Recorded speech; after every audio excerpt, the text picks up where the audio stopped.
हमबस्तरी की इब्तिदा कैसे हुई? हज़रत आदम अलैहिस्सलाम की कहानी। शुरू में जब अल्लाह ताला ने हज़रत आदम अलैहिस्सलाम को पैदा किया तो वो जन्नत में अकेले रहते थे। अल्लाह ताला ने उनकी तन्हाई दूर करने के लिए हज़रत हव्वा अलैहिस्सलाम को पैदा फरमाया। कुरान और हदीस से हमें पता चलता है कि शादी का ताल्लुक़ और मियाँ बीवी का रिश्ता अल्लाह की तरफ से फ़ितरी जज्बे के साथ दिया गया है।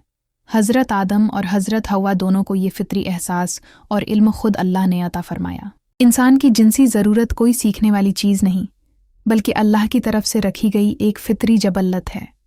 जैसे बच्चा माँ का दूध पीने के लिए किसी से सबक नहीं लेता, वैसे ही मियाँ बीवी का ताल्लुक़ भी कुदरती तौर पर पैदा होता है।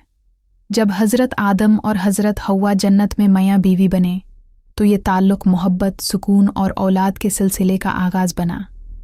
यही ताल्लुक़ ज़मीन पर आने के बाद इंसानियत की बका का सबब बना। ये याद रखें कि ये ताल्लुक़ सिर्फ़ निकाह के दायरे में रहमत और इबादत है और उसके बाहर गुनाह और अज़ाब का सबब।